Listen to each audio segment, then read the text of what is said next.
Donc, en décembre dernier, on a atteint 30,8 des résultats de décembre 2019 et au cumulatif, l'achalandage 2020 correspond à 44,3 de l'achalandage qu'on a connu en 2019.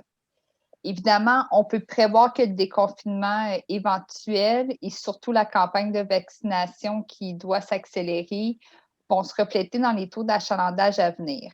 C'est important pour la STO d'adapter son offre de service en conséquence. Et dès le 29 mars prochain, on va passer du service d'hiver au service de printemps. Donc, on va bonifier l'offre de service de 82 à 94 de l'offre complète, ce qui implique le retour de 34 chauffeurs qui avaient été mis à pied de façon temporaire l'été dernier. 2021 va également être riche en projets et on prend ce soir des décisions pour certains d'entre eux, dont l'octroi d'un contrat qui marque une nouvelle étape dans le projet de prolongement du Rapidbus de la station La Brosse à la station Lorrain, soit celle des travaux de construction. Afin de respecter les critères environnementaux qui s'appliquent, les activités de déboisement aux abords de l'emprise ferroviaire à laquelle sera jumelé le corridor devront être complétées d'ici la mi-avril.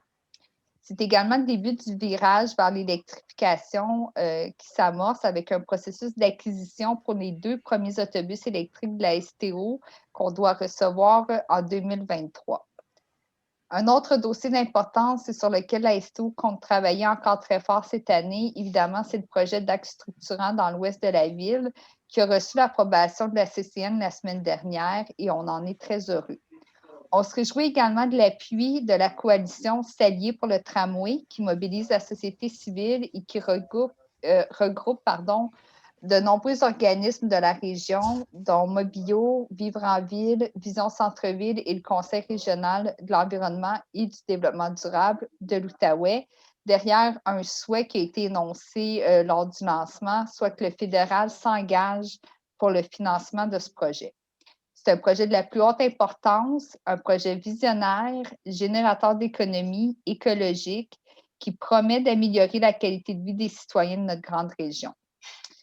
Finalement, sur une toute autre note, c'est avec tristesse que nous avons appris le décès de Mme Constance Provost, ex-mairesse d'Elmer et première femme présidente de la Société de transport de l'Outaouais de 1983 à 1995. Après la réforme Ryan de 92 et le transfert des responsabilités du transport en commun vers les villes, Mme Provost a su convaincre de la pertinence d'un forfait valide à travers l'Outaouais et Ottawa. Cette vision d'un transport intégré facilite la vie, encore aujourd'hui, des milliers de clients qui se prévalent des services de la Société de transport de l'Outaouais pour leurs déplacements. Mme Provost mérite sa place dans notre mémoire collective et la STO offre ses plus sincères condoléances à tous les proches de Mme Provost. Ma première question, c'est par rapport au rehaussement du niveau de service au printemps 2021. Il y a une participation du gouvernement, comme j'ai compris, mais j'ai manqué un peu, c'est quoi la grandeur de cette participation-là? Puis à combien ça va coûter à la STO réellement à rapporter le 34 chauffeurs puis aller jusqu'à 94 et ma deuxième question, ça serait, est-ce qu'il manque 6 ce 6 %-là va arriver quand pour arriver à 100 pour remplir la condition? Oui, bien, en fait, le niveau de service doit être comparable à ce qu'on avait l'année dernière en 2019 là, pour répondre aux exigences du programme. Donc, en rehaussant le service, en passant de 82 ce qu'il était pré-pandémie là, et en l'accotant 94 on va être en mesure justement d'offrir ce niveau de service-là comparable en étant aussi là, arrimé sur les besoins de la clientèle puis en se préparant à la reprise justement. Donc, c'est la bonne nouvelle où on va pouvoir justement là, remettre à l'emploi là, les 34 chauffeurs qui avaient été mis à pied temporairement.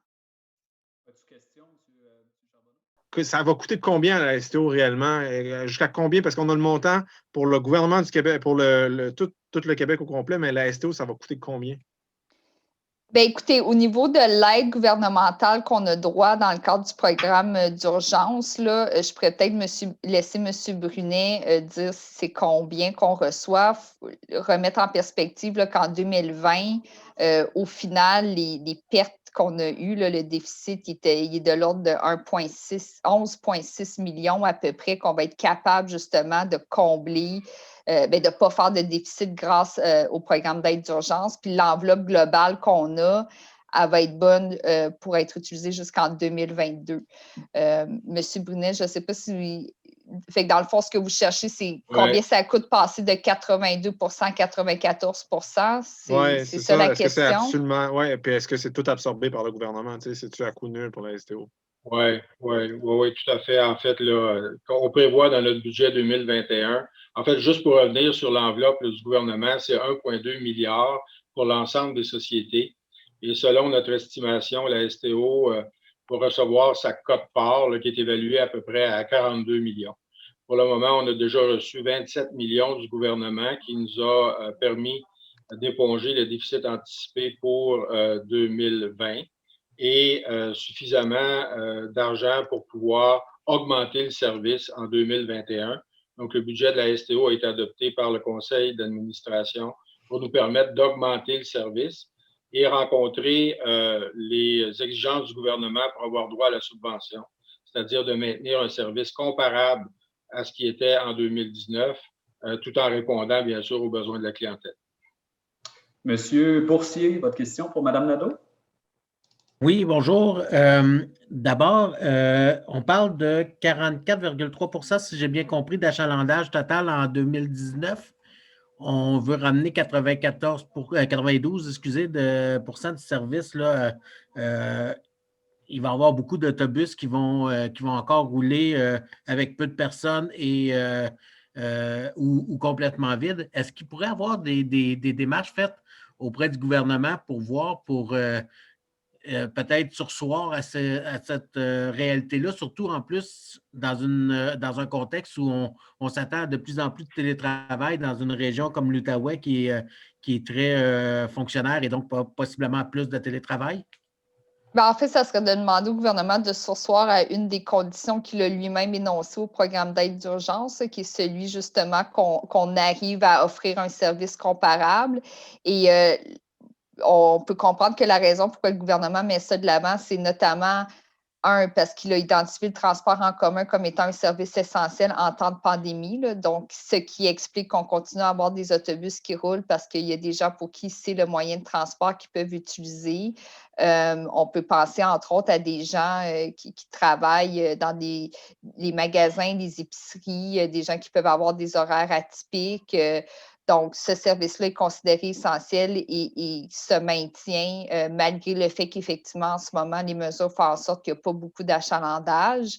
Et dans un deuxième temps, pour préparer la relance puis être prêt à accueillir l'achalandage quand il va revenir, oui, ça va s'étaler dans le temps, mais on va le voir reprendre de l'ampleur. On avait déjà commencé à avoir un aperçu en septembre avec la rentrée dans les écoles, avec l'économie qui reprenait progressivement jusqu'à temps qu'on rebascule en zone orange, puis après ça en zone rouge. Mais il faut que la STO soit prête et l'ensemble des sociétés de transport soient prêtes à faire face à cette évolution-là qui va venir. Donc, nous, on s'arrime à ça, puis on se prépare à ça, justement, là, en remplissant ces conditions-là. Monsieur Boursier, une sous-question? Oui, j'aimerais savoir, vous pensez pouvoir monter l'achalandage à combien ce printemps avec l'augmentation du service et toutes les choses? Vous pensez que l'achalandage pourrait monter de combien par rapport à ce qu'il était l'année passée à la même période? Écoutez, on suit ça de façon très serrée, là. Les impacts justement des mesures sanitaires, les projections, il faut comprendre qu'elles vont évoluer avec le temps, puis on va être en constant d'ajustement par rapport à la situation sur les prévisions qu'on peut faire. Maintenant, je pense, je ne sais pas, M. Brunet, si vous avez le chiffre en tête, là, à ce jour, là, puis je le dis vraiment parce que c'est important, là, à ce jour, les projections qu'on fait pour le printemps sur un possible achalandage, puis c'est vraiment lié à ce qui nous pend au bout du nez par rapport là, à la pandémie. Là. Oui, en fait, je peux rajouter, Mme la Présidente, on a terminé l'année avec 44 de l'achalandage à peu près pour l'année. Donc, on prévoit un retour progressif de l'achalandage à partir de 45 là, pour le premier trimestre de 2021 pour atteindre autour de 60 là, vers la fin de l'année. Notre budget 2021 est basé sur ces prévisions d'achalandage-là. M. Charbonneau, avez-vous une autre question pour Mme Nadeau? J'ai une autre question. Ma question était par rapport au projet de 30 dans l'Ouest. J'ai suivi la conférence de la CCN la semaine dernière. Là, la CCN a donné son appui, a dit ses préférences, la Ville d'Ottawa également. Vous travaillez fort à attacher du financement pour assurer que le projet existe. C'est quoi les prochaines étapes? Il faut s'attendre à quoi? Bien là, en ce moment, la STO, elle a un mandat clair là, de compléter cette étude d'opportunité-là pour déterminer le meilleur tracé, le coût et la technologie, là, parce qu'il faut comprendre qu'à l'heure actuelle, il y a encore des scénarios hybrides là, qui sont analysés. Et justement, on est là à entamer l'étude comparative. Ottawa a émis sa préférence pour un tunnel, mais est ouvert en surface sur Wellington selon le financement qui est disponible. La CCN a émis sa préférence qui est celle d'en surface sur Wellington. Donc, on est dans un climat qui est tout à fait propice puis qui nous permet d'aller de l'avant dans ces analyses comparatives, là. Donc, c'est là où la STO se situe. Puis, entre-temps, ce qu'on fait, c'est de continuer à pousser le fédéral pour qu'il y ait un engagement financier pour que cette étude-là, une fois qu'elle soit conclue, on puisse aller de l'avant dans la planification à l'ultime du projet, là. Question, M. Charbonneau? Oui, en fait, l'étude va prendre combien de temps à se terminer? Est-ce qu'on peut prévoir une première pelletée de terre avant les prochaines élections? Bien là, écoutez, c'est un projet qu'on anticipe qui va se faire sur 10 ans, là. On peut prendre en parallèle le Rapibus. C'est un projet qu'on a commencé à discuter au début des années 2000, là, dans les premières études de pré-faisabilité, là. Donc, l'étude actuelle en cours, l'étude d'opportunité, elle est prévue pour se terminer là, au cours de l'été qui s'en vient. Puis la première pelletée de terre, ce qu'on veut, c'est être capable de l'avoir dans un horizon de 10 ans, qui est essentiellement là, les échéanciers pour des projets de cette ampleur-là à l'étape où on est actuellement à l'étude d'opportunité.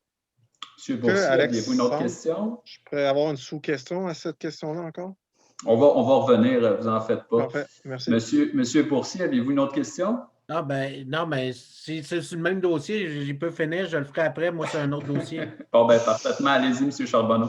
Merci beaucoup, Yannick. Ma question, c'est l'image de la première pelletée de terre, c'est je ne sais pas qu'est-ce que ça prend pour le fédéral pour les convaincre. Est-ce que vous avez une autre carte dans vos mains pour les convaincre de se commettre pour le financement?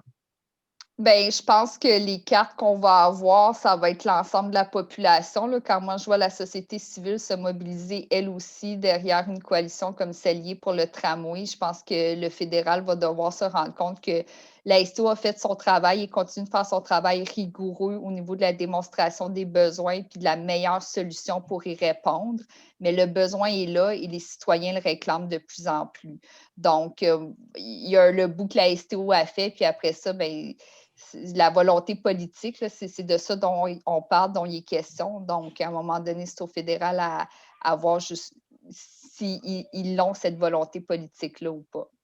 Monsieur Boursier, vous vous intéressiez à la même question, au même dossier. Est-ce que vous avez une autre question là-dessus? Excusez-moi, non, ce n'était pas sur ce dossier-là, c'était sur le... Je voulais parler des services, de l'entente pour les services pour les sinistrés. Parfait, allez-y. Non, je me demandais juste, ça, si je me rappelle bien, c'est entre autres, lorsqu'il y a des feux et tout ça, là, cette entente-là là, pour l'utilisation des autobus, c'est bien ça? Oui, c'est ça. Quand il y a des sinistres puis que la ville ou les services d'urgence font appel à la STO pour évacuer des sinistrés ou les mettre à l'abri pendant le sinistre, là. Okay. Je me demandais juste, c'était quoi exactement qui changeait dans cette entente-là? Là, vous avez parlé de changement plus pour faciliter. Je me demandais juste quel genre de changement qui était apporté là, dans cette entente-là. Bien, je laisserai notre directeur général, M. Brunet, là, répondre à la question. Ouais, c'est tout simplement de la mettre à jour parce qu'elle datait de plusieurs années. mais également s'assurer, comme vous le savez, notre service n'est pas 24 heures sur 24. Là. Il peut arriver des sinistres là, en cours de nuit.